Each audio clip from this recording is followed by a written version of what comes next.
I was just thinking, I starting to realize just how insignificant I am. Um, and this probably goes for most people. I mean, when you think about it, think of all the people on the planet, all the people here. And one way to test it is go travel out of the country, where you don't know, or even just out of state. You don't have to go out of the country. Go out of state where you don't know anybody. Go someplace you don't know anybody. And you start to realize just, how little value you have. I mean, I'm not saying something couldn't happen right away where you could up your value. You may run across an accident or something and be able to save someone. At that point, you would become significant. Uh, but I think for the most part, most people, and especially today, I think people were more significant years ago. But today, nobody even looks at each other. Uh, People don't communicate anymore. People date via internet or meet through the internet.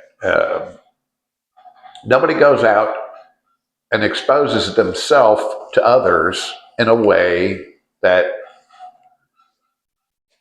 it means anything. It's I don't know. It's strange. Going back to when I was a kid, I mean, it seemed like grown-ups went out of their way to make you feel like, hey, you're important. I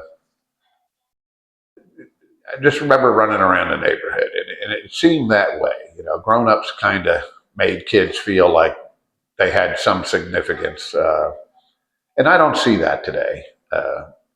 And I guess there is, to a certain level, maybe there's a little bit there, but for the most part, everybody's just too wrapped up in their social media, their telephones, their just basically non-human contact kind of things.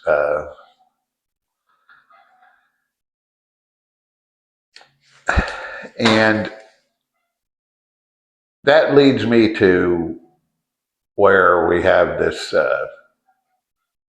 totally corrupt government and big banks and insurance companies manipulating us, and one by one they could care less what we say, what we do, because it doesn't mean anything. It means absolutely nothing to them.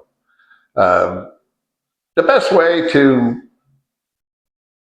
go against that grain is to not use it, to not use them, to use as little and make, in other words, reverse the insignificance to where you make them as less significant as possible. Uh, and then the only other way is in numbers, because if you group enough people together, you become significant. Which I've kind of preached this everybody get together thing, and I don't want to give up, but I'm in the bank the other day, and the girl, young lady, uh, doing my paperwork, I opened a new account, and when I told her I didn't vote, she looks at me and, oh my God, I don't know, she's probably 30, 35 years old. And I said, why should I? I said, well, nothing's going to change. It doesn't matter who you vote in. And she just, rolled her eyes like she'd heard this before somewhere. And I said, well, in the last 50 years, what's happened? Nothing's ever gotten better. It's only gotten worse. There's no one person, and we've had the blue occupying everything, we've had the red occupying everything. It doesn't matter. Either one has not changed anything. Uh, Everybody gets their, oh yeah, this is happening, but in reality, things have just gotten steadily worse. in the last 50 years. The government is so corrupt right now that it would take massive redoing. And when I say that, it would take term limits and some prosecution would be the only way to get us back on our feet. Um, it would take them standing up to big business, which that's how they get rich. So they're not going to do that. Not the way they are now. But anyway, when I'm explaining this to her, she finally says, "Oh, I've heard this before from my dad." And I said, "Well, I guess maybe it is the older generation, but I know some young people that realize the trouble our country's in, um, and I don't think we have to do anything bad. I don't think there's no civil war, none of that crap. We need to get a grip on the government and break the corruption, and this can happen. This can happen, and prosecute the ones that have really broken the law. And I'm not talking about Epstein. I'm talking about the law, the Constitution. Uh, who gives a crap about Epstein? Uh, they're not going to do anything about it anyway, and prosecuting people for that, it totally takes away from what's really happening.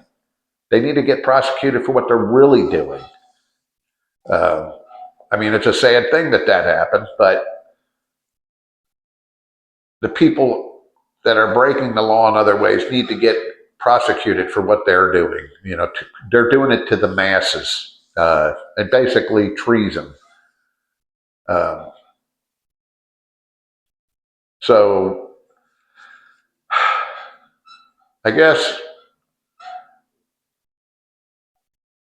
we have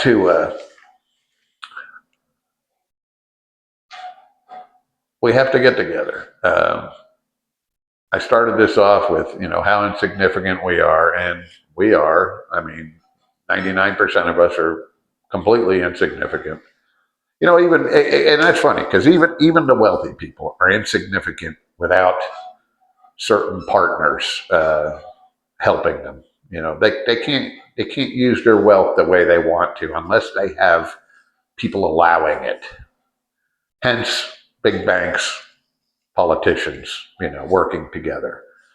Uh, but there's a lot more of us than them. Uh,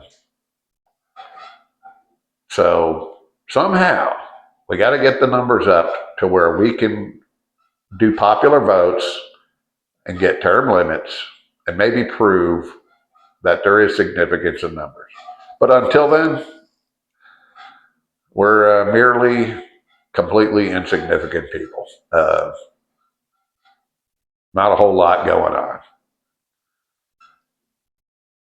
Anyway, I hope this gives everybody a little push to get to know your neighbor and maybe spread the word that the only way to save this country is by grouping together, becoming one. There is no two parties. Forget that. Uh, get together. That's the only thing that's going to save us, uh, for the people. The people for the people. Anyway, thanks for watching.